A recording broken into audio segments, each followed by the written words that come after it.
Welcome in. This is season 6, episode number 37 of the Outlap F1 podcast. It's our 2024 Singapore Grand Prix race review show. You've got Andy, and I'm along with Cody, as always tonight. It's good to see you, sir. How was your weekend, and how are you doing tonight? It's a nice weekend. I had a lot of time to myself this weekend because my fiance was out having a real busy weekend herself. And, I think I just have to pretend that there's a Formula One race every day because it manages to get me out of bed earlier than I would normally get up for work. So I think I just need to have a little bit of a change in approach. Yeah, I likewise. I almost wish that, if I had that same motivation, to, not just wake up, but get up and actually, go do things and be productive, might enjoy my days a little bit better. So you may be onto something right there. But anyway, you can find our show, as always, on Twitter, Instagram, Discord, Reddit, and, of course, on YouTube. At Outlap F1 Podcast is the handle for all of that. If you enjoy what you're seeing and you like what you're hearing, you can do as the kids do and smash that subscribe button, or you can leave us a like, or if you're on your favorite podcasting app, a 5-star review will all help us get our content to you that much quicker. You can email the show, chat now at outlapf1.com. You can thank you so much to the people who do support us monetarily, including Dean Warwick, Yuri Dolchester, Paul Weaver, Quentin Warden, Kevin Kelly, Regan Stanzik, Timothy Brown, and Jonathan Scott. If you'd like to become a member of what we call the hashtag Outlap F1 Nation, you can see our anchor page in our show notes. It's $1, $5. All goes into a couple things. One, either upgrading equipment we already have to make it work a little bit better, or two, buying some new equipment so we can go do cool stuff, remote recordings, that type of stuff. So if you'd like to help us to support us in that way, we would be most appreciative if you'd like to do that. Last thing, you can always find our code OUTLAP, that's OUTLAP, all one word, with the good folks at Manscaped, and you can get 20% off and free shipping at checkout if you are so inclined there. All right, with the particulars out of the way, we will start with the headlines of the day. Cody, I'll let you go first here. What you got? Here, my headline of the day is McLaren dominance is ruining the sport. Just kidding. But really, so far, two out of Lando's 3 wins have been boring as hell. So he needs to, let Max catch up a little bit to keep it interesting. He tried twice, almost. It's never easy with, being a Lando fan. But my headline of the day is this is the one where Lando actually came to terms with, and at least for now, exercised a lot of the demons that had hindered him throughout the course of his career. We got rid of the lap 1 demon. We got rid of he never wins from pole demon. We got, all of that stuff is now kind of moot. And we're watching a driver come into his own here. And I think the future is very, very, very bright. And it's going to be a lot of fun. I do think we're going to have some more dramatic Max Lando encounters. It may even be at the next race in Austin. It just wasn't here. But anyway, before we get into all of that, we're going to start. We will go back to the Saturday qualifying, and I had it ready, and I clicked off of it. But let's see if we can actually get this to work. All right. So going out in P20 and in P19, the 2 kick Saubers of Zhao Guanyu and Valtteri Bottas. Will someone make the pain stop at kick Sauber? P18 saw Pierre Gasly. P17 was Lance Stroll. P16 was Daniel Ricciardo. P15 was Esteban Ocon. P14, Kevin Magnussen. P13, looks like the Baku was a one-hit wonder, Sergio Checo Perez. Yikes. P12, Franco Colapinto. P11 was Alex Albon. Williams almost making Q3 for the second straight race, but not quite there. P10 and P9 saw all Ferrari row. None of these guys set times. Carlos Sainz did not start the qualifying after crashing out, and Charles Leclerc did not finish the qualifying after having his lap time deleted. P8 was Yuki Tsunoda. P7 was Fernando Alonso. P6, Nico Hulkenberg. P5 was Oscar Piastri. P4 was George Russell. P3, Lewis Hamilton. And P2, Max Verstappen in the Red Bull. And P1 with a 129.525, Lando Norris in the McLaren taking pole. All right. Almost had it perfect right there, but not quite to be. Cody, big thoughts here in the qualifying. There's a lot that went on.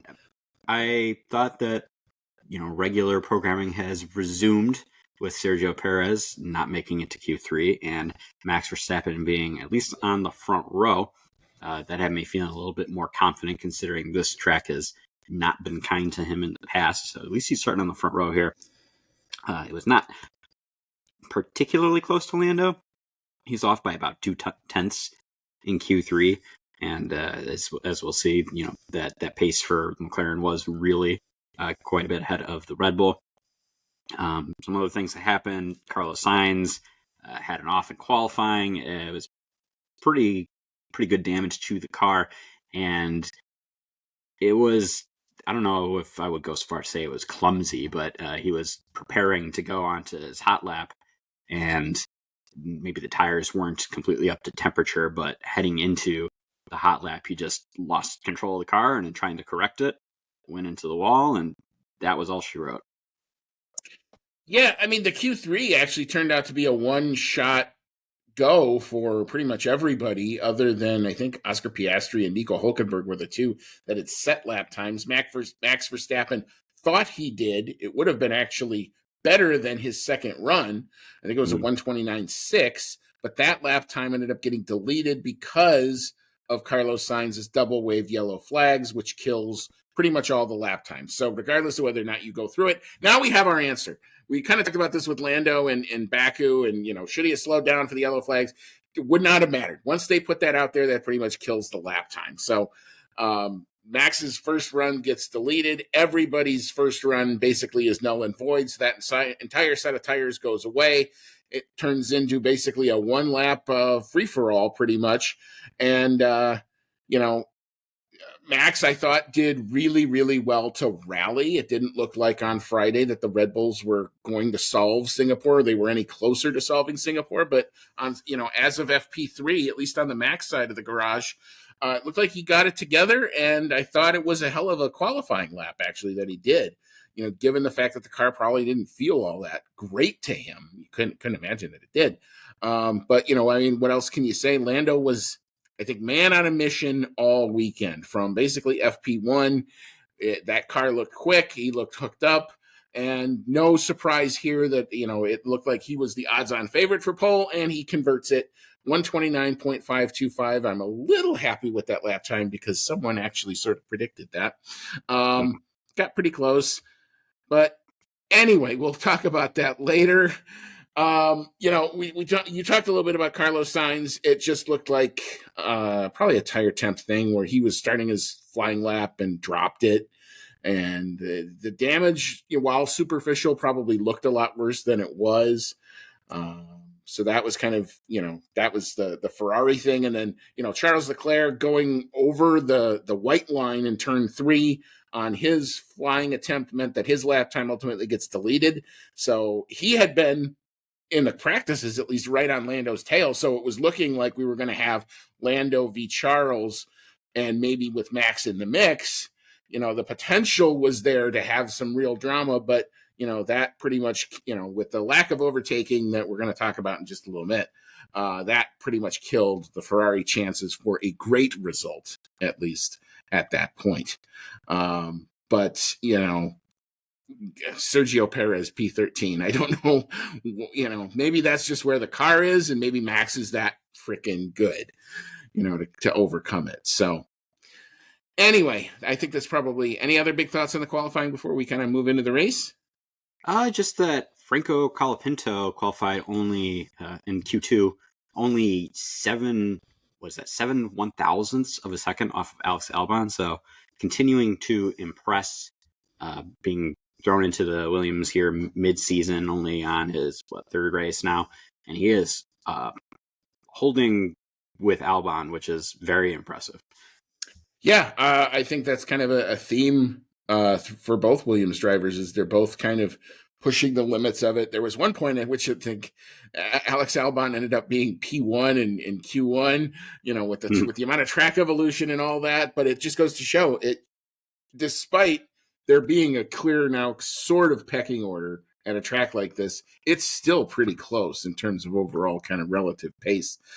One positive note I would note, I thought the Mercedes came to play here in qualifying after not looking all that great on Friday. So both Russell, who probably feels a little bit disappointed because he was P2 and FP3, only manages to get P4. But Lewis Hamilton, I thought, that's probably the most perky I've heard Lewis Hamilton after a qualifying session in a long time. So if that is somehow a harbinger of anything to come, we know we're going to COTA. Lewis Hamilton loves Circuit of the Americas. It was kind of the place that he kind of built for a while and resided on the top step of the podium. So maybe that is something good to watch for moving forward if that form and a strong finish to his Mercedes career is on the cards. All right. So we will hop into the race itself, and we shall start with the back markers. And the back markers see Alex Albon and Kevin Magnussen being the two DNFs on the day. Albon suffering an engine failure on lap 15, and Kevin Magnussen, who had actually a puncture. And then I think the call was made to not even bother to send him back out because he probably killed some of his suspension after hitting the wall or brushing the wall, and when it didn't really hit it. P18, Daniel Ricciardo, in what is more than likely going to be his final F1 race, at least for this season. Whether or not he will ever get another F1 race is definitely a question mark at this point, but he comes home in P18. P17, Pierre Gasly. P16 was Valtteri Bottas. P15 was Zhao Guanyu, so at least the kick-salvers were not bumping up the field this time. That's, I guess, progress, if you want to take it that way. P14 was Lance Stroll in the Aston Martin, and P13 was Esteban Ocon in the Alpine. So, Cody, big thoughts here on the back markers. It is a little disappointing that Daniel Ricciardo, wasn't in really any position in this race to score points on what could be his last race in Formula One. The rumors have really been ramping up over this last weekend, especially this weekend, that this could be his last race in Formula One, at least for this season in the RB. A lot of talk that Liam Lawson could be taking that seat for the rest of the season. And, Daniel Ricciardo is obviously a very, very popular personality in Formula One, so it will be a shame to see him go. It does appear that he wanted to go out with some sort of a bang, because I don't know if it was his decision or the team's decision, but I'm suspecting that he had some voice in this, that he did pit at the end of the race for soft tires so that he could go for it, and ended up taking the fastest lap, which ends up being fairly consequential because he took the fastest lap away from Lando Norris, and we're getting to that point where every point in that battle between Lando and Max could count. So him taking that off of Lando is a pretty big deal.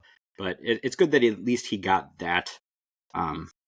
I personally would hope that he would be finishing out the season, because it does feel a little dissatisfying for someone who's so popular in the sport to just kind of be gone 2/3 of the way through the season. But if that ends up being the case, he will be very well remembered. Yeah. Oh, no, absolutely no doubt. You don't have, I think, the modern resurgence of Formula One, or you don't have certainly the American surgence of Formula One without a guy like Daniel Ricciardo. I mean, his personality is electric. He is funny. He understands U.S. culture probably better than 3/4 of the people in that paddock do. And it just vibes, and you can't help but like a guy like that. You just really can't. That said, I think he had some better aspirations on a result for this weekend. It looked like on the Friday looked like the V-carbs had actually come to play pretty much. So they looked like in contention, but unfortunately, once qualifying hit, I think everybody kind of turned up the wick and kind of brought everybody back into the normal reality of kind of where they are. So it wasn't the greatest of results. He does get that fastest lap that is significant in the overall. If you're saying the drivers' championship is still on at this point, and we'll look at the points and we'll evaluate all that in a little bit, that is a data point, and that is a big deal that comes off of Lando's tally there. So, but that is. It wasn't just Danny Rick that went for that. Kevin Magnussen had gone for the fastest lap and actually had gotten it, and then had the lap time deleted, so it went back to Lando. So whether or not Lando was ever going to keep that fastest lap point, I don't know. But this is just kind of how it played out. That is how that rule works. So fair play as far as I'm concerned. But if this is Danny's last race, the thing that annoys me about how this is going to go down when we get to awards, we'll talk about some of this too. I just wish that they would be straight with him. I think he's earned that. I think he's a made enough guy to, if this really was his swan song, it should have been with the full on, last parade and the last driver's parade and the honor guard and all that other stuff. His team kind of tried to do one after the race, and they kind of did a makeshift one. But it still should have had a lot more pomp and circumstance surrounding it. Now, as of 10:12 p.m. on Sunday, it has not yet been announced. And of course, in true Outlap F1 podcast fashion, the news is going to break as I'm posting the review episode. So just stand by for that one. I know that it's coming. But it seems like it's all but confirmed. There was a Chris Medlin interview with Christian Horner after the race, and he all but said Danny wanted to go out with a bang, and he caught himself kind of almost mid-thought and didn't quite say it. So, it looks like this is probably going to be one of the worst kept secrets in Formula One. From a tactical standpoint, VCAR, believe it or not, actually do need the points. Haas are catching up to them quickly, as we will talk about. So, yeah, unfortunately, if Danny Rick's not scoring, it might just be time. And, that catches up to everybody at some point. But I wish that Danny would have had a much more respectful send-off than just, this is it. But anyway, we'll talk a little bit more about this when we get to awards. But all right, we'll move into the midfield. And P12 saw Danny Rick's teammate Yuki Tsunoda come home there. P11 just outside of the points, pestering Sergio Perez all the way to the end. That was Franco Colapinto in the Williams, and boy, what a move at the beginning of this race for him. P10. He did manage to get in the points at least. Sergio Checo Perez does get 1 point on the board for Red Bull there. P9, Nico Hulkenberg, who I thought was definitely punching above their weight after qualifying sixth, comes home in P9, 2 big points for Haas there. P8, Fernando Alonso can still wheel it around Singapore. That's proven out here, dragging that Aston Martin because his teammate, when not anywhere near the points, but there's Fernando Alonso, 4 big points on the board for him. P7 was Carlos Sainz, bit of a recovery after the qualifying crash. P6, soft tire starter, and it looked like early pitter Lewis Hamilton. That didn't really work out for him. He falls from 3rd to 6th on the day here. P5, best probably recovery driver of the day. That was Charles Leclerc in the Ferrari, coming up from 9th to finish 5th. P4 was George Russell. And okay, so that's our midfield. And Cody, big thoughts here.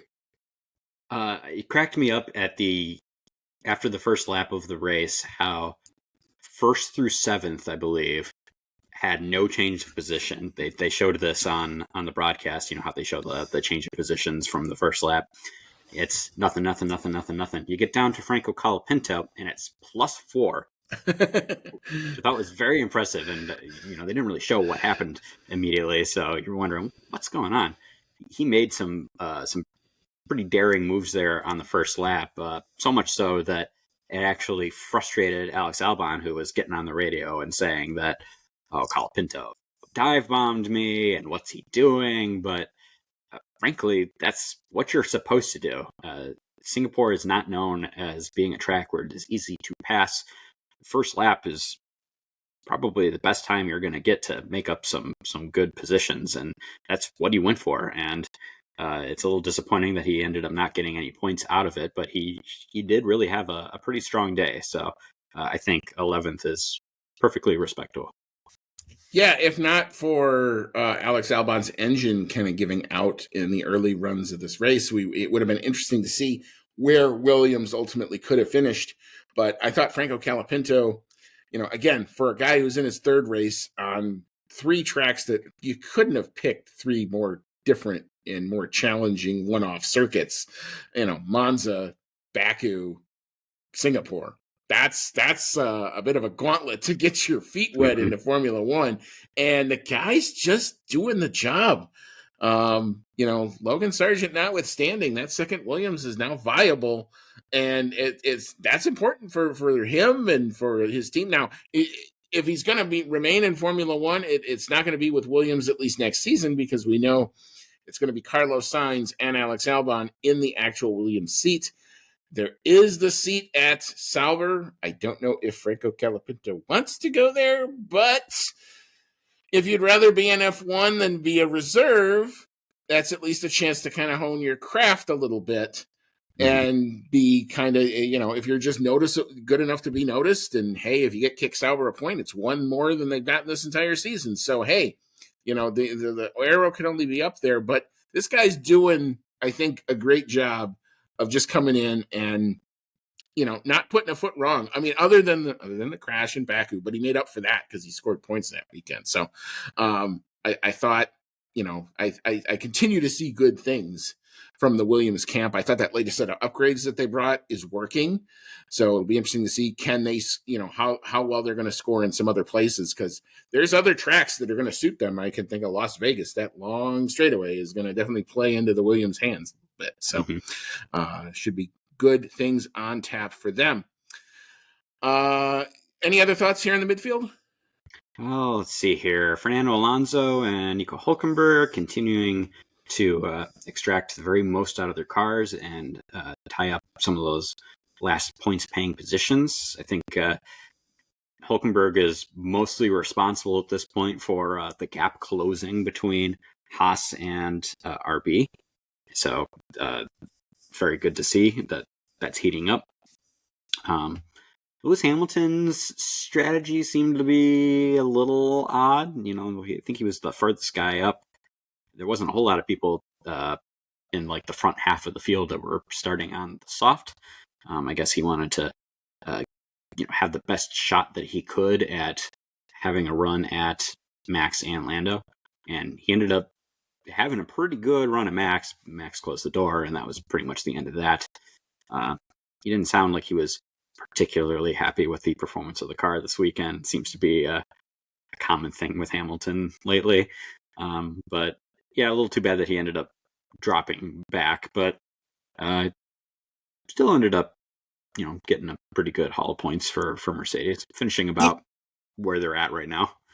Yeah, I don't know how much longer he could have really eked out on the soft tire. He did manage to go 17 laps, which, at the beginning of the race when the car is full of fuel, I thought that was, given the other people who started on soft tires, bailing on it after like 10 or 12, I thought Lewis did the best job that he could. And at the time, I thought it made sense.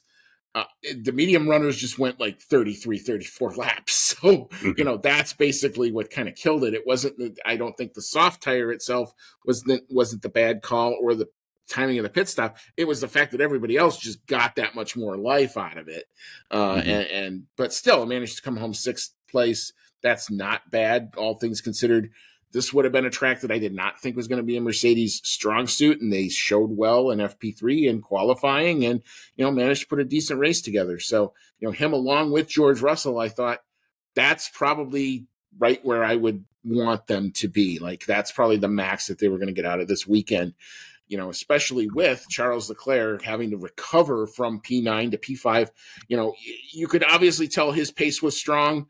Just couldn't really, do a whole lot of overtaking, but I thought Where am I going? I thought he was just kind of held up by traffic, and he just really couldn't, use his overall pace. I wish we could have seen, had it been Lando Charles at the front of the grid. I think this race could have had a bit more drama in it, for sure. Okay, so our podium turns out to be the 2 McLarens and a Red Bull. I think that used to be a name of a TV show. 2 guys, a girl, and a pizza place. 2 McLarens and a Red Bull in the cool-down room. P3 saw Oscar Piastri. P2, Max Verstappen. And P1, the dude on a mission ended up converting it. Not entirely drama-free, but for the most part drama-free. Lando Norris in the McLaren, career win number 3 for him. And if you got the 2 guys and a girl reference, you'll now know how old I really am. All right. Cody, thoughts here in the podium? I thought that the first lap had the makings to be really juicy because you had Max and Lando on the front row. You had Lewis Hamilton just behind on the softs. And we know that, he's got history with Max and he's hungry, trying to, get everything that he can out of his last year in Mercedes. So I was predicting before the race that it was going to get spicy, especially between Max and Lando. And it just didn't really pan out that way. Going into that first turn, like I said before, Lewis made a little bit of a run on Max. Max shut the door. Lando had a really great start, much better than Max. He did what he needed to do. He got out in front. And that was pretty much it, barring like the little points of drama, which I'll let you talk about. But really, it ended up being a pretty boring race at the front because Lando just kept opening that gap further and further. Max kept opening the gap further and further on the people behind him. So they were kind of out on their own. And, everything went according to plan with the pit stops and the strategy. So it pretty much looked like at least the top 2 spots was going to be sealed in pretty early on. For what it's worth, Oscar Piastri had himself a really good race. Started from 5th. He ended up having, after, I forget what round of pit stops, but near the end, he did end up having to overtake both Mercedes drivers on track in order to get that podium. So pretty good drive from him. Yeah, I mean, in terms of Oscar Piastri, he's going to get a reputation for being the king of these outside moves because, here's another couple of moves to the outside on a track that is very hard to overtake. He did not have the greatest of launches, actually, Piastri. Gets overtaken by Hulkenberg, and then by the end, in the middle of lap 1, actually takes the position back, which ended up being a big deal because if he would have gotten held up by Hulkenberg for 3-4 laps, who knows, how the strategy could have possibly played out. But I think they ran him long, and then after both Mercedes had pitted, they tried to get him in as clean of air as they could. At one point, I think he was up to P2. I think he was still like 5 or 6 seconds behind Lando there. But that's not really the type of clean air that he really could have wanted to try to go out and extend. He eventually does come in. He does drop back behind Hamilton and Russell. Quickly gets by Hamilton, few laps to get up to Russell, and then basically the same move on the outside, gets him up to P3 at that point. I think he was 18, 19 seconds behind Max. Tried to give it a go for a couple laps. It didn't look like it was going to be there. So I think they didn't call him off, but I think he kind of called it off and just said, hey, I'm just going to try to get to the end here. It's a hot, long race. In terms of Max Verstappen, he had not the greatest of launches, but it wasn't enough to where it was a problem to get Lewis on him because once he shut the door on Lewis, that was pretty much it. And from all the feedback we'd heard after qualifying and what they thought could happen during the race, I think once they kind of realized, well, we couldn't get Lando on the first lap, he just settled in, went to work, did the rhythm thing and got the car home. And as great as Lando was, he only picks up 7 points on Max because the two best races for Lando this season have been actually all 3 wins have had Max right there Max P2. Yeah. Yeah. So, he's not, when Lando wins, it's not like he's gaining mega ground, but it is what he needed to do. But Lando did not have, he had a great drive, wasn't a perfect drive. He had 2 moments, one of which actually made Max in the cool down room go, whoa, where he starts to lock up. He's going into turn 14. And all of a sudden, I'm watching this out of the corner of my eye on the onboard. And I'm going, whoa, whoa, whoa, whoa. Got it stopped. Got it rotated enough. He clipped the wing ever so slightly against the Tech Pro there. And then he gets on the radio like, check the wing, check the wing. And I'm watching his sector times, and I'm like, well, they're fine. He's building back up. I think he's okay. They boxed him right after that to get him off of that tire. They checked the wing out. There was no problem. He could have maybe even changed the wing and maybe even come out still in front. He was that far ahead at the time. And the only really drama part of the race was, could they potentially have pitted him a second time to put a set of softs on to go and retake that fastest lap after K-Mag tried it, got the lap time deleted, and then when Danny Rick tries it at the end, and then obviously he succeeded in doing it. So, it to me, as a fan of his, this is a race that expelled a lot of the demons. We don't have to talk about the lap 1 stuff anymore. We don't have to talk about the start. We don't have to talk about the launches, at least for a couple of weeks. And, it's no longer he can't win from pole. So he's managed to do that at least a couple times. Do I think there is more Max Lando drama in store? Certainly possible, especially if the Red Bull updates that they want to bring to Austin do actually push them a little bit back forward and back into the fight. There's no reason to think that this isn't going to be a fight, because as this championship gets tighter, Max will start to pull more and more out of it to try to keep on to what he's got here. So, but I think overall, if you're a McLaren fan like me, it was a very, very good day. And they extend their constructor lead in that championship as well. Mm-hmm. All right. Any other thoughts on anybody else in the race before we kind of call it? It's not the most dramatic race. Yeah, I don't know about anybody else in the race. I was actually having a little bit of a hard time staying awake at certain parts of it. I did, pip up a little bit when Lando had his close calls. He had the close call that you described. He had another one where he brushed the wall in, I believe, the same spot and same turn that he brushed the wall in the race last year, and where George Russell ended up crashing and retiring from the podium. So, you kind of wonder what might have been had either one of those incidents gone worse. But in retrospect, pretty minor faults. He managed to save it, and ended up with a very strong finish, almost 21 seconds out in front of Max. Yep. Built the gap from the beginning and just kind of mitigated that basically all the way to the end when he wasn't almost crashing the car.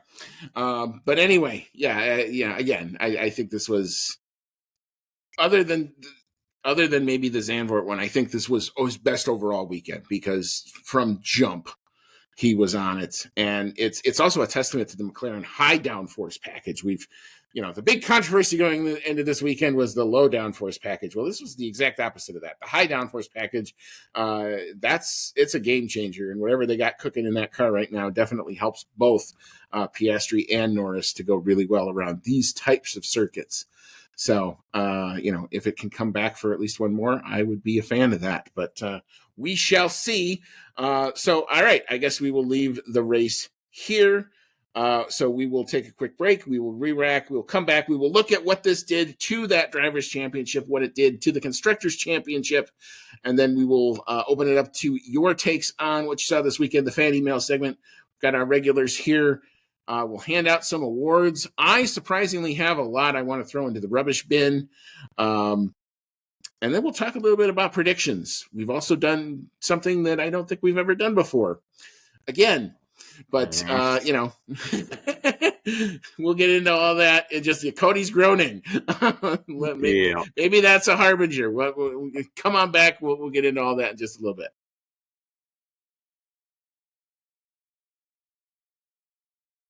Welcome back in. This is season 6, episode 37 of the Outlap F1 podcast. It's our 2024 Singapore Grand Prix review show. And you've got Andy, and I'm along with Cody tonight. And we just wrapped up discussion of said Singapore Grand Prix. And now we're going to take a look at what this race did to the championship. Did it get any tighter here? So, Cody, as is tradition, if you take the drivers, I will chime in with the team standings. Right.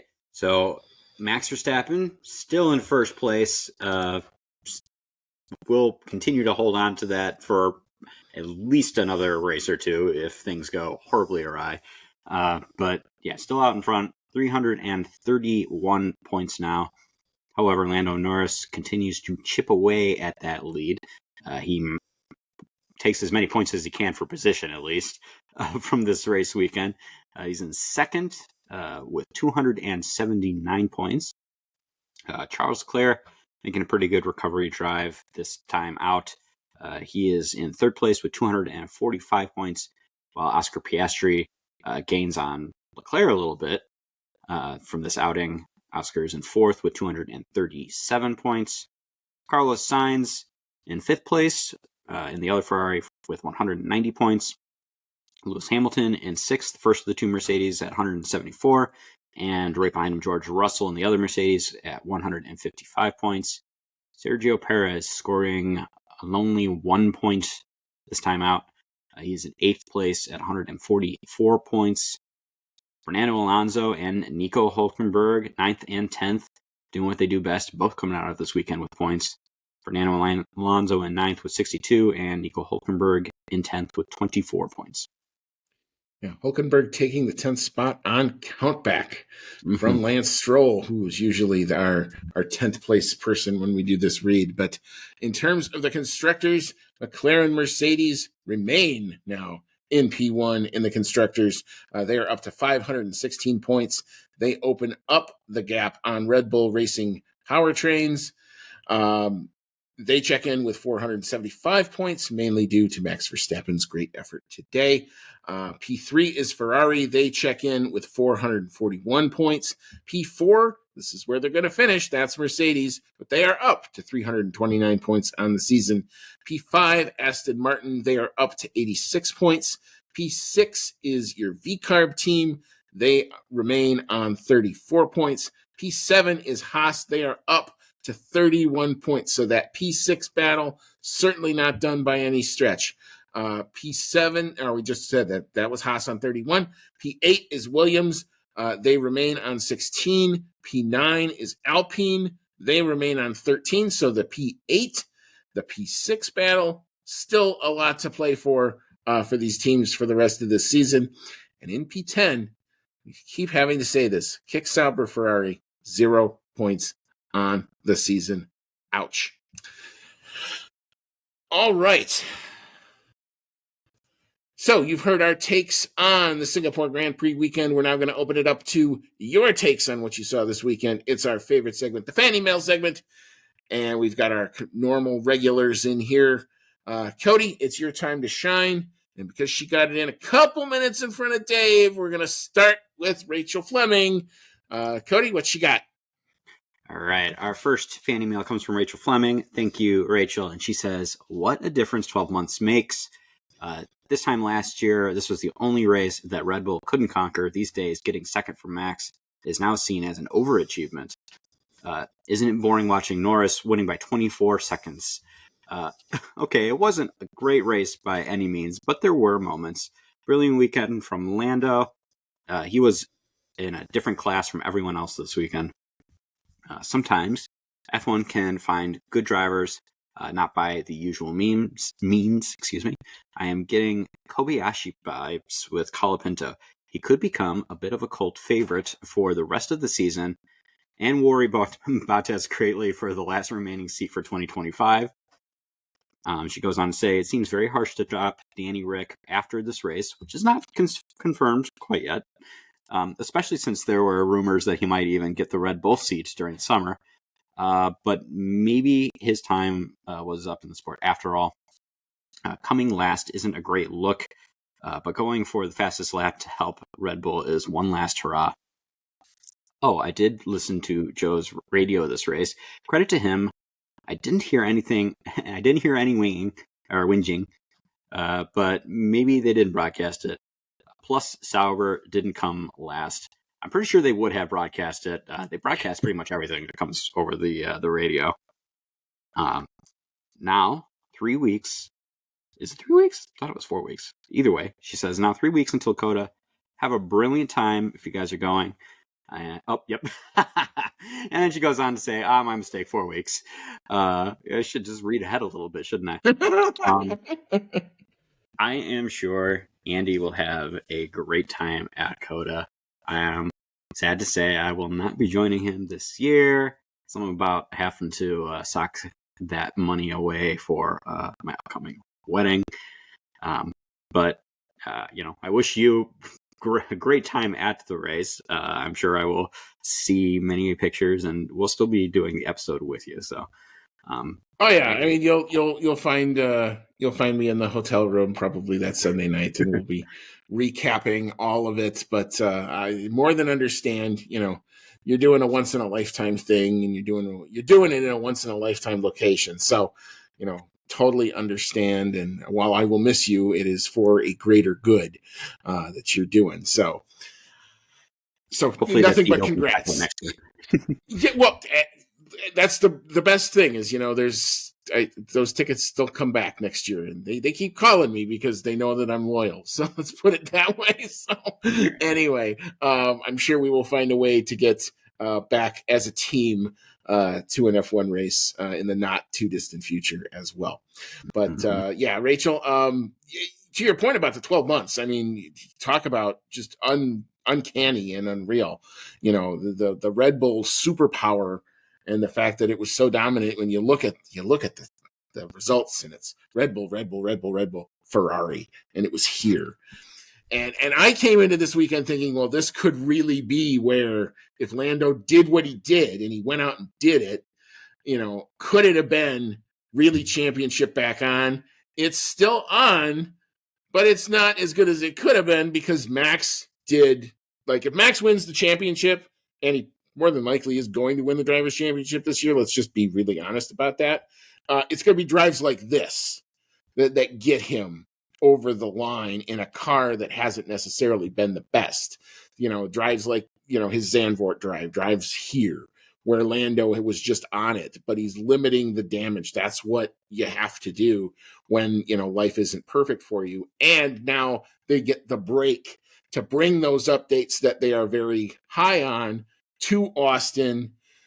We're going to see if they can correlate them. They're only going to have one practice. It's a sprint weekend, so it's all compressed and a lot of pressure. And we're going to see, kind of if they are able to bring the fight back a little bit to the McLarens, in terms of overall pace. Because if that's the case, then the McLarens have a bigger headache on their hands. Because, again, as we've been saying throughout this entire thing, there's a lot of success that Lando has to have in order, with Max not having it, in order to get there. And a race like this, I think, really makes it that much harder. So for Lando to get there math-wise. So, I mean, full credit to Max. Great drive from him today. Yeah, pretty much at this point, if Lando is going to win the championship, he's going to have to pry it from Max's, I don't want to say cold, dead hands, but cold, dead-like grip. I don't know. Don't want to curse him. But anyway, yeah, he's going to have to really, really fight tooth and nail for it. As far as the comment about that Bottas should be worried about that last seat, the rumor mill has turned out to be true on several things lately. I'm thinking that it will probably end up being true for Danny Rick losing his seat. But the rumor mill has made it seem that Bottas's seat there will be confirmed in the not too distant future. We'll have to see. In terms of age, Colapinto has the advantage, and he has really shown very good here in the few races that we've seen him. But we do have to remember, too, that Bottas was a very successful driver at Mercedes. He's got, 10 wins? Could beat Lewis Hamilton on his day. He's got a lot of experience, and now he's got a lot of experience both at, the top of the field and the bottom of the field. And he's really not in a position right now where he can really show what he's got. He even made a comment recently in an interview that he feels like he's driving better now than he has in a long time, but that it just doesn't show because, he's driving a shitbox. So I think that Bottas is definitely the safer way to go for that team that is currently floundering. He can continue to help them develop the car, perhaps even into the beginning of the new set of regulations. I think the pairing between him and Hulkenberg would actually be really good. So it is kind of disappointing that it looks like Colapinto is going to show some really great stuff here for the last third of this season, only to end up without a seat on the grid next season. But he's doing everything he needs to do right now to secure himself a future seat, even if it isn't for next year. He will definitely have a development driver role, be a reserve driver, and I'm sure with what he's doing right now, if he continues to do this for the rest of the season, he will be very high up on the list should a seat become available. Yeah, I mean, I think you said it pretty much perfectly. The Franco Colapinto situation is complicated because of Franco Colapinto's effort and the fact that he's making it, a complicated situation, and that's a good thing for him. What probably ends up happening, it's so hard to speculate because with Bonotto being there, you might want to have one young guy and one more experienced guy to try to build that team. Or are you just looking to bridge until Audi comes in 26 and then you kind of reset and re-go anyway? It's hard to tell.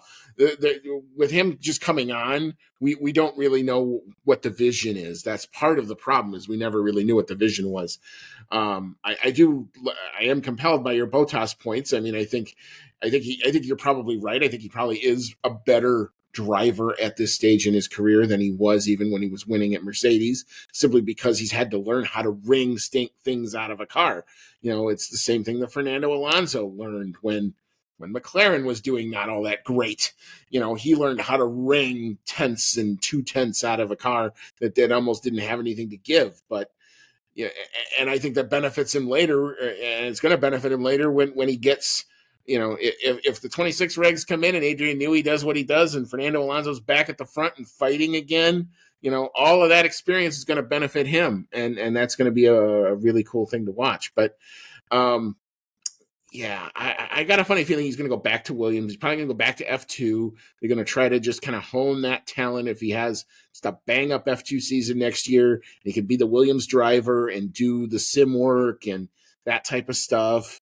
I think he's the first time a seat opens up, whether that's Carlos Sainz doing his 2 years at Williams and then trying to move back up the grid, or whether that's Albon, for whatever reason, if that doesn't continue to work out, I think Colapinto's the easy choice to go back in, and I think he'll be the number one prospect on a lot of minds, in the same way that Lawson is now. Lawson did the same thing where he was showing great and then had to take a reserve role. It's, when you only got 20 seats, this is what happens. Mm-hmm. Yep, it is what happens, and it may come back to Liam very soon here. So hopefully it comes back around to Franco not too far in the future. Yeah, agreed. Thank you, Rachel, for your email. Our next one comes in from Dave Doherty. Thank you, Dave. He says, "Hi, team. I know how challenging this track is in the F1 game. It's very punishing. But McLaren are the real deal on being the best team, and Lando has earned P1, and Oscar definitely deserves to be in the McLaren. But what are your thoughts on RB, on the V-carb? I think that's what it is. There we go. On the RB V-carb on the team orders, and where does this leave Ricardo? I do understand that this is his last race. Again, not official quite yet. Probably will be sometime tomorrow after the episode is posted. As I'm posting it, as I'm editing, I guarantee you. Any thoughts on where the situation is with RB on driver number 2. To your first point, it's kind of ironic. I am a super F1 fan, and I am a very big, long-time avid video gamer. Yet, I've never played a Formula One game. Played a lot of driving sims. Love me some. Man, I am drawing a big fat blank here right now. Forza. That's what I was trying to think of. Forza, I've gone through a lot of these tracks on Forza. They don't have Singapore in that one, though, so I haven't actually done this one. But seeing what the drivers are doing on TV, where they are brushing the wall, coming just inch perfect during practice, qualifying, and even during the race, as we saw with a lot of guys just barely brushing the wall today. I do believe that it is one of the tougher tracks that they have to do. And on top of that, they got to do it in the heat and the humidity. You see these guys take off their helmets after the race, and they're sweaty and red in the face, and having to duck. In the case of Lewis and George today, I think they actually had to duck out of part of their interviews because they needed to recover. So they went into the ice bath. They literally went into the cold room and said, we don't want to do the interviews, and they were excused from that. Yep. So not only is the track difficult, but the conditions are difficult, and it just goes to show that these guys are the best at what they do. As far as the RB V-Carb team orders bit goes, I'm not 100% sure what you are referring to. I would think maybe it's, maybe you can correct me if I'm wrong here, Andy, if you know more about it, but maybe he's talking about that Ricciardo came in for the fastest lap, and that there's some talk that maybe that had to do with Red Bull pulling some strings. Correct. Okay. There was, if you listen to any of Zach Brown's post-race, he kind of said he was going to raise some questions about it, and I think he has done so. I don't think there's a smoking gun. I didn't hear any sort of phony radio transmission. It wasn't like Christian Horner got on the universal radio squawk box and said, execute Order 69 there, Daniel, or something like that. That's not what happened. I mean, it's a strategy that happens. And look, I mean, Daniel Ricciardo does know who signs his paycheck, and for as poorly as I believe he is being treated, he's going to go down doing what he's always done, and that's be a great team guy. Wherever he's been, when he was at Renault, he was a great team guy. When he was with McLaren, he was a great team guy. I never doubted that for a second. He's a guy of character, and if he gets asked to do something, he goes out and he does it because it's for the benefit of somebody. And he understood that. So, I know Zach Brown has mentioned it a couple times that it's kind of an odd thing when you have a junior team that you could potentially do that type of influence. I think he even admits he's probably pulling at straws. And he literally said in the same interview, well, I'm going to go ask the question. I don't think I'm going to get anywhere, but I'll at least, pose the question. So I don't think we're going to have a gate over this single point call. And I don't really know that I want to. It's part of Formula One. And they could change the rule that says if you're not in the top 10 and you get the fastest lap, you don't get anything. Or it goes back to the guy in the top 10 who had it. In fact, I was in my group chat after the race today, and we were debating that. And I'm like, no. It means nobody gets it. And, had to kind of set some folks straight about that earlier because, there was a bit of confusion. Like they thought that maybe it would go back to Lando somehow. And I'm like, no, unfortunately, it doesn't go that way. It goes here. Mm-hmm. Yeah, my gut wants to believe that Danny Rick went out there and wanted to do the fastest lap because he knows that this could be his last race, and he just wanted to go out with some kind of a bang. That's what my heart wants to believe. If I also believe wholeheartedly that Horner could have gone to RB, knowing that Red Bull owns the team, and told them, hey, if there's ever a situation here where you're taking points off of McLaren, do it. Totally believe that could happen too. And it does kind of get into those, murky waters of the fact that Red Bull does own 2 teams, and that there is room for them to leverage that in these types of situations. We've talked about it before when things like this have happened. Like, should one entity be able to own more than one team? I mean, there's nothing in the rules that prohibits it right now. So, I mean, as we're going to talk about, the rules tell you what you can't do. They don't necessarily tell you what you can. Yep. So, yeah, it's a gray area. If it did happen, it happened, and if it becomes more egregious in the future, then yeah, Formula One might have to step in and make some changes to. I don't really know what they could do to stop this from happening, other than preventing somebody from owning more than one team. In which case, that would pretty much force the sale of the team. Yeah, it would force some sort of a spin-off, but then who would buy it? Andretti, somebody would buy it. Well, somebody would buy it. I mean, I'm sure there are willing takers, and I'm sure it's going to get a ridiculous valuation. That I'm sure of at this point. But yeah, I mean, as of right now, even if it is some, and again, I heard nothing over any sort of team communication or anything like that. I doubt there's Christian Horner on the pit wall, flashing the magic skull and crossbones sign, to the V-carb guys down the road to tell them to go do that. But, and I'm sure Lauren Meckies, who's running the V-carb team, knows what the score is and understands situations. And, I would like, and I probably will at some point, go back and review Danny Rick's onboard from those last couple laps just to see if there was. But, again, because I've not heard of anything like that, I believe this is on the level. I think that's just what you do sometimes when, you want to go down, you want to have a track record for a year. Fernando Alonso did the same thing in Monza a couple years ago, when he was with McLaren in the Honda era. And that was just to kind of do the same thing. Like he was having a really crappy race, and he was never going to score a point. So he just ducked in, put on a set of soft tires, and set the fastest lap. So that when you look at the race results at the end of the day, his name is somewhere. That's probably what happened here. It is what I want to believe. Thank you, Dave, for your email. Our last one comes in from the Formula. Thank you, Mr. Formula. And he says, while I'm very happy for Lando, McLaren, and their respective championship pursuits, I'm even more happy to have found the cure to my recent troubles falling asleep at night. Moving forward, I'm simply going to play the 2024 Singapore Grand Prix by my bedside on my laptop. The incoming quality of sleep will be glorious. As stated before, I do tend to agree with you. I was dozing off a little bit during the race.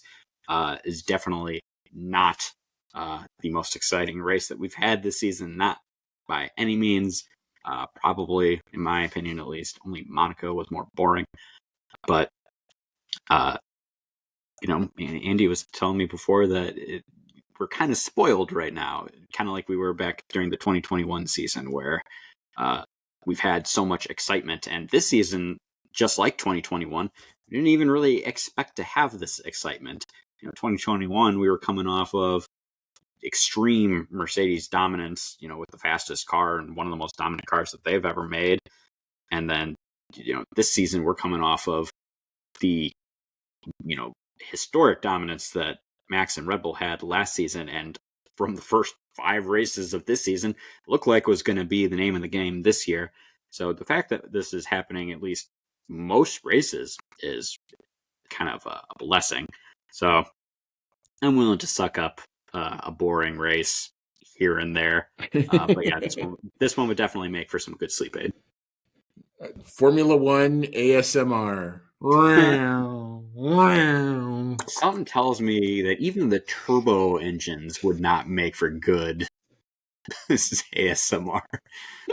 Maybe better than like the V10s, but well, yeah. I mean, it's not going to scream you awake, but anyway, I get the point. Was this one was not a banger by any stretch. Totally agree with that. But as I was telling Cody earlier before we started recording, we have been blessed, and sometimes you feel that you get addicted to crack. You get addicted to crack because we've had a lot of crack absolute crack races. Not being facetious here, I've watched Azerbaijan like 3 different times back because, that battle was just amazing and it was just kind of fun to watch. So, and I just happened to keep finding it. So, when it's on, I'm like, oh, I guess I'll watch this again. But yeah, I mean, look, Singapore, they have tried. It's not like they have not tried to make this thing more raceable. They're moving in the right way. It's a very twisty street track. It's brutal conditions, which you can't do anything about. And I think it's just one of those races where, the fun of this one might just be the qualifying session. And that's kind of how you have to almost go into it with that type of mentality. That said, maybe you get one of those races where, somebody's tires just dies at the end and you see an odd result, but that didn't happen here today. I guess we'll try Singapore ASMR moving forward. Sounds good to me. Thank you guys very much for your emails. Yep. Yeah, as always, thank you, especially to these 3 who contribute pretty much just about every episode. So thank you very much for the feedback and for the interaction. We enjoy it tremendously. I enjoy it tremendously, especially on Twitter. It's good to know that, good, educated, informed F1 fans actually do see my tweets every now and again. All right, so we will move into our awards. And since I have a lot in the rubbish bin, I'm going to let Cody go first, but I think we have some agreement on at least one of these. Cody, what you got? Yep, I'm pretty much going to touch on something that I see is here in your rubbish pile. And my rubbish award is going to go to the FIA because, goddamn, don't they have better things to do than hand out community service for a few shits and fucks? I mean, come on. It hasn't really been an issue before. I don't know why it's such an issue now. When it happens on the radios, on the broadcast, it's bleeped out. We all know kind of what they're saying, but it's bleeped out. If you want the more explicit version, you can watch the team radio. I don't frankly actually watch a whole lot of like the meetings before the race and stuff like that, the conferences that they have with the media and whatnot. So I don't know how much they clean that up. But, these guys are under a lot of pressure, especially during the race. So they're going to get that out in what way they can. I don't really blame them for it. And like I said, it's never really been an issue before. So I don't know why they're, approaching this now and handing out reprimands and, in some way, some kind of penalty, not like a points penalty, but stuff like community service. And of course, Max Verstappen, he swears all the time. He's fairly foul-mouthed. It's actually kind of endearing in a backwards sort of way. He is not taking kindly to this, and the fact that he knows he's going to get in trouble for it. And he's decided to be pretty spiteful this weekend with this coming down, to the point where he is given Kimi Räikkönen style answers in the interviews and holding his own press conferences pretty much outside. He went out the room and did his own presser, and everybody just followed him. Mm-hmm. So yeah, he's pretty much given the middle finger to the FIA, being like, "Fine, you want to do this like this? We'll do it my way." And I think it's actually really funny. I think it's kind of earned him some appreciation this weekend. I agree. And I'm just going to refer to this as Swear Jar Gate because I really don't know what else to call it. But congratulations, Mohammed Ben Sulayem and the FIA. You managed to make Max Verstappen universally likable, if only for a short time. And I give full props to Max for doing what he did. This thing is stupid. This is the dumbest thing in the middle of a season where you have so much going for you that you're going to start talking about this because apparently you want drivers to be role models. I don't want my drivers to be role models. I want them to be gladiators. Gladiators say shit and gladiators say fuck. So from me to you, Mohammed Ben Sulayem, fuck off. That's number one. Number two, the entirety of this rear wing discussion since Baku has been, one, hilarious, and two, it's fueled by certain people on Sky, and I'm going to get on Sky again because I can't believe that they did this, where like they were asking everybody they could find on Friday, anybody who would just happen to be around the camera, what did you think of the McLaren rear wing? It's not a magic rear wing. It didn't, teleport somebody 5 seconds in front of somebody else. It had innovation that was a gray area of the rules that actually fully complies with the current set of regulations that's out there. And the rules don't say what you can't, the rules say what you cannot do. They don't say what you can do. And innovation is part of this sport. And if you want to just kill it, fine. They're going to take it off the car. You're not going to see it again. I don't think it's going to matter. The only place they would have possibly had it would be Vegas. But this is the biggest pile of nothing that I've ever seen made a big deal about. Wow, maddening. And number 3, I sure hope all of the Danny Rick fans, and I know there's a lot of them, who did nothing but rake Zach Brown over the coals when McLaren actually tried to respectfully part ways with him when they made that decision. And they paid him a lot of money, by the way. Mm-hmm. Should turn all that attention to what Red Bull did, because this is doing him dirty. And the worst part of it is they're doing it to him before Coda, where that dude just loves to go. And I hope that somehow Daniel Ricciardo was in the paddock and deserves to be there, because that just sucks. Yeah, I didn't even consider that if he is done after this race, that he's not going to be racing at Coda, because he really likes it there. He puts on, we've seen it, a great show at Coda. He really leans into the cowboy aesthetic with the mustache and the hat, boots, and I love it. It's fantastic. We've brought it up before on here that when you and I went and saw this in 2021, you got to drive Dale Earnhardt's car around the track, and it was like the coolest shit. So yeah, for that to be like the first race that he would miss out on would, I think it'd be a disservice to the fans.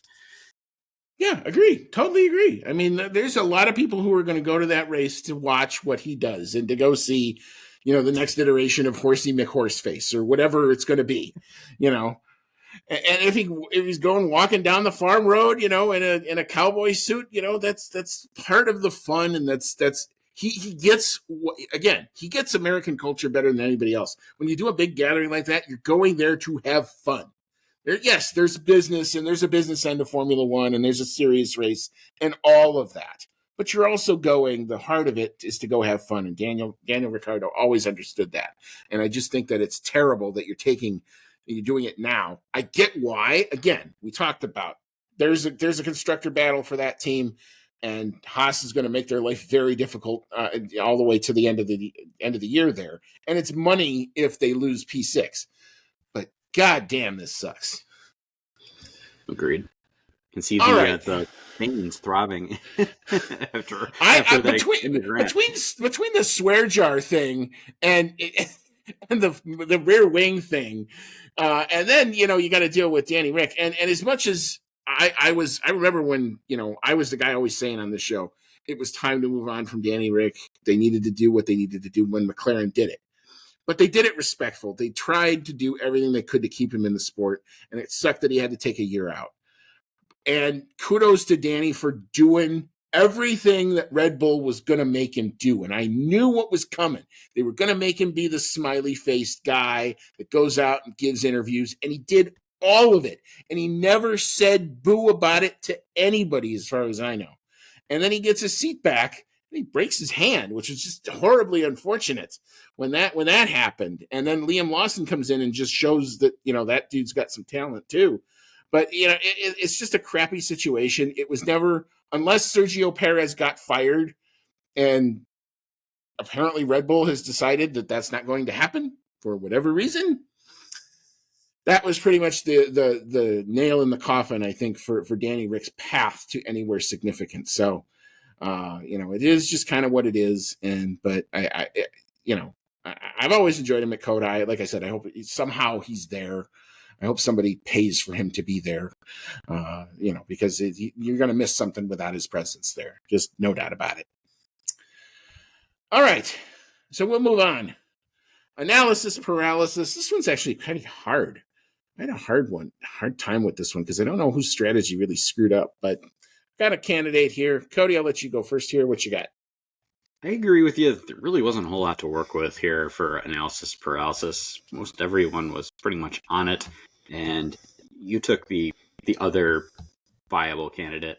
So I'm just kind of giving this one in a overall general to the VCARB team, because it seems like they've been hanging out right around that 34-point mark for a little while now, and meanwhile Haas just keeps chipping away at that gap to them. Both Hulkenberg and Magnussen have scored points in recent races, and it seems like it doesn't even seem like anymore that it's the fault of Yuki Tsunoda or Daniel Ricciardo that they're not getting any more points. It just seems like the race strategy and the car itself is not giving them really anything to work with. We know that Tsunoda can do it. We have joked many times last year and this year that he's that guy that seems to just kind of be right at that like P10, P11 all the time, squeezing out a point here or there when he can. And even he hasn't been able to do it for a while. And I think that they need to, if they really want to secure that P6 position, which, as you said, means money, they really need to pull it together here. Fair point, that one. I'm going to give it to the only one that I can think of on strategy that might have backfired a little bit, and that was Lewis Hamilton taking the gamble to go on to soft tires. And he was upset on the radio that he thought he probably could have eked out some more life in those soft tires, because I think the early pit stop, now granted it was on lap 17, meant that he basically really didn't have any hard tire life left at the end. Piastri gets by him relatively easily, but beyond Piastri, I don't really know what else it really would have cost him.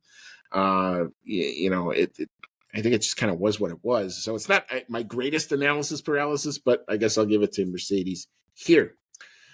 All right, dark horse of the day. I'll go first here, and mine goes out to Nico Hulkenberg in the Haas. That is an important couple of points. A great qualifying, followed up by a very good race for them. It's just kind of, again, unfortunate for K-Mag that, he kind of brushed the wall and we never got the chance to see what he could do. By the way, no more penalty points for K-Mag, so what does he end up doing later on this season? That'll get more intriguing as the closer we get to the end of the year, because he's not going to have to give a flying F about anything at this point. But yeah, I'm going to give it to Nico Hulkenberg. I thought they definitely outpunched where they normally are and made that P6 a lot in the constructors a lot more tight. Indeed. I'm going to give my dark horse to Franco Colapinto. I think I've already given to him before, but it's really easy when he has so little experience in Formula One and he is, finishing in the points or just outside the points as he did this time. With that lack of experience, he's really shown his good stuff. He was in front of Alex Albon, I believe, before even Albon had to retire the car with the engine problem. So, he's doing everything he can, and I think really surprising a lot of people who were questioning Williams' decision to bring him into the seat. Yeah, very good candidate there. I am on the Franco Colapinto train.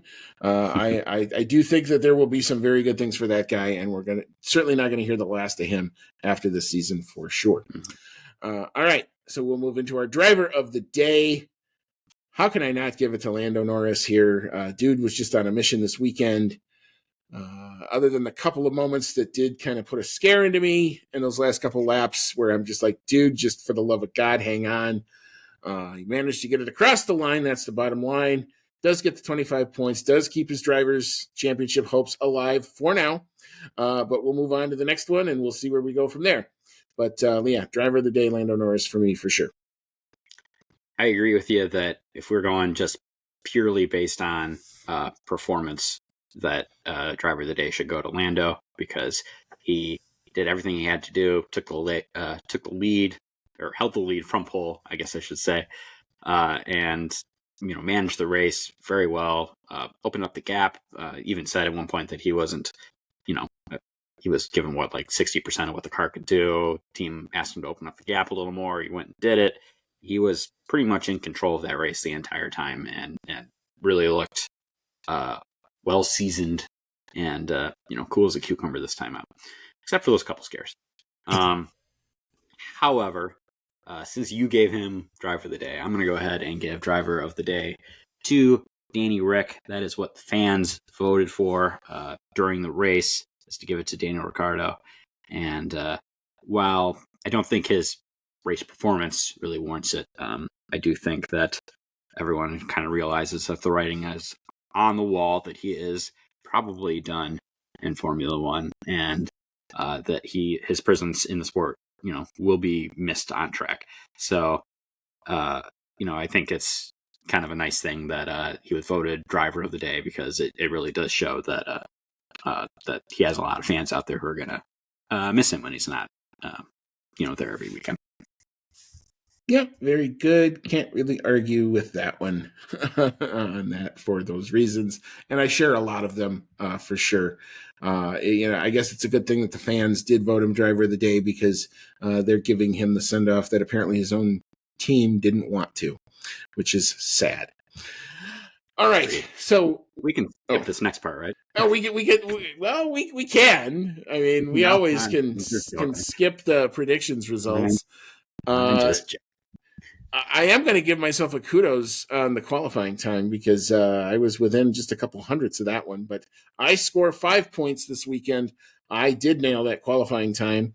I did nail the P1 on the podium. I got the P3 on the podium. I got the fastest race time because I was quicker than you. The fastest race time, I think we were off by almost a full second, but it's just kind of how that went. And I did get the P6 bonus pick because I had Lewis Hamilton in 6th place. Unfortunately, sir, you didn't score any this weekend. You get completely the duck. We've done it. Now we've each done one. So yeah, we've each done one duck. Yeah, I've done it in Monza. You unfortunately get it here. So you'll be aiming to try to do better next time out, which I'm sure you will, because I'm pretty sure you're overall still beating me. But I did manage to take it this weekend. All right. All right. I was just going to say, I do think it's funny that, we never really had a duck before in our predictions game. And now we had it happen twice in 3 races. Also, we, kind of neglected to mention this on the preview, but our prop bet was supposed to be pretty much a gimme. We haven't really had anything in the way of safety cars in a while here. We did have a virtual safety car at the last race, but it's been a long time since we've seen the safety car. So we ended up making the prop bet. Will we see a full safety car in Singapore? And you figure literally every Singapore race before this, there has been a safety car. So this was a gimme. We both voted yes. Still couldn't get that one. So survey says not for us this weekend. Nope. Yeah, and there are no gimmies. Like the gimme was always, you just put Max in the pole, and Max would take pole, so you'd at least get one. Mm-hmm. You might lose 8-1, but at least you had that one. But you can't do that anymore. That is not the way that it's working now. Of course, we all say that and watch the upgrades. Max loves the upgrades, and he goes and gets pole position in the next race. But we'll see. We'll see. All right. So the F1 schedule is really quirky for this thing. So we're actually going to have almost another summer break or a fall break here. We've got 4 weeks until the next episode. We're going to take the break. We're going to enjoy it. We'll kind of refresh.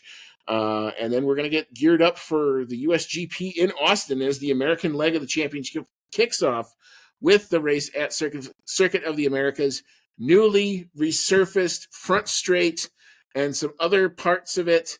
I think this is the last of the original surfacing is now gone. So the hope is that there's not any more bad bumps or bad things that ruin races anymore.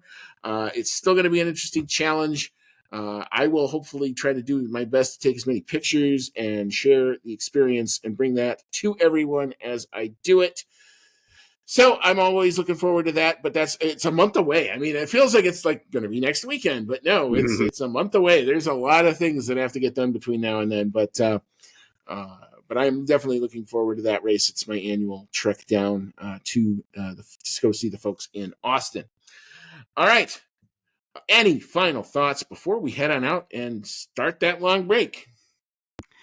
Just that I wish that there wasn't a long break. The first long break was, kind of sore enough. It was, really wanting my fix by the time it was over, and now we got to wait all over again.